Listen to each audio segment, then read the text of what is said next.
السلام عليكم. انا ام البنت عندها 18 سنة. الموضوع اللي هحكيه لكم ده شاغلني جدا ومحيرني بطريقة مش معقولة. بنتي متعلقة بخالها قوي. هما سنهم قريب قوي من بعض، يعني الفرق بينهم مش كبير. دايما يا اما بيكلموا بعض على الانترنت بالساعات، يا اما بتروح تقعد معاه في بيت امي وابويا. هو بيساعدها بصراحة في المذاكرة كتير وبيختار لها المدرسين وبيسأل عليها في كل حاجة كبيرة وصغيرة، لدرجة بقى ان هي بتقعد هناك اكتر ما بتقعد في بيتها. وانا كنت شايفة ان الموضوع ده في الاول عادي جدا، لان في الاخر ده خالها واخويا، وانا واثقة فيه كويس جدا ومش حاسة بأي حاجة غلط. لكن جوزي بقى من فترة بقى متضايق جدا، ودايما باين عليه القلق. ومن غير ما اعرف راح قعد مع بابا واتكلم معاه وقال له انا بنتي متعلقة بخالها جدا وزيادة عن اللزوم بصراحة. فبابا رد عليه وقال له ده طبيعي، ما هو خالها يعني في مقام ابوها، وخصوصا ان جوزي مش دايما موجود بسبب شغله. اخويا بقى بيعوض جزء من غياب جوزي ده. جوزي قاله ان هو فهم الكلام ده كويس جدا، بس حابب العلاقة تقل شوية لأسباب شخصية. بابا قاله بكل وضوح دي بنتك، انت حر فيها، لو شايف حاجة مش مريحة كلمها انت. انا مقدرش اقول لابني يبعد عن بنت اخته. بعدها لما قعدت مع جوزي وسألته مالك، قال لي بصراحة كلام خلاني محتارة جدا. قال لي ان هو خايف عليهم وخايف من تدخل الشيطان، وخايف ان بنتي من كتر ما هي متعلقة بخالها تتأثر نفسيا لو جه في يوم واتجوز وخلف وبقى مش فاضلها وانشغل عنها. وقال لي كمان ان هو مش مرتاح لفكرة القعدة الكتير دي والكلام المستمر حتى لو النية سليمة.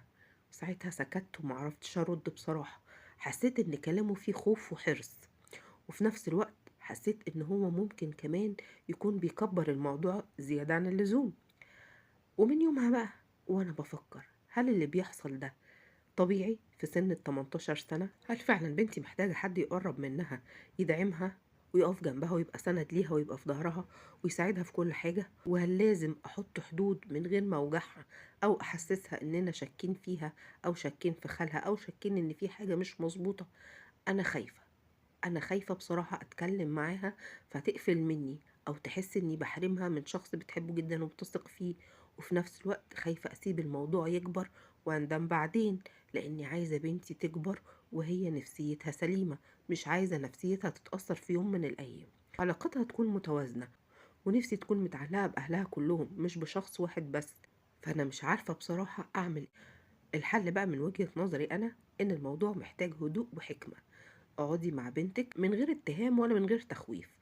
فهميها ان خالها ده غالي جدا ومكانته كبيرة جدا، بس لازم يكون في توازن في العلاقة، وان حياتها لازم يبقى فيها صحاب واهتمامات تانية، مش شخص واحد بس اللي يكون في حياتها وتكون متعلقة بيه للدرجة دي.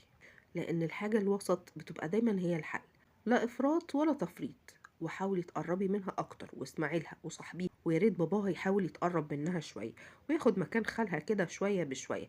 لان فعلا كلام جوزك صح، لما خالها يتجوز او يخلف هيبعد عنها اكيد وهينشغل بحياته، ممكن تتاثر نفسيا جدا. ولو كنتوا مكان الام هتتصرفوا ازاي؟ مستنيه اعرف رايكم في التعليقات، واستنوني ان شاء الله في حلقه جايه في مشكله جديده. سلام عليكم.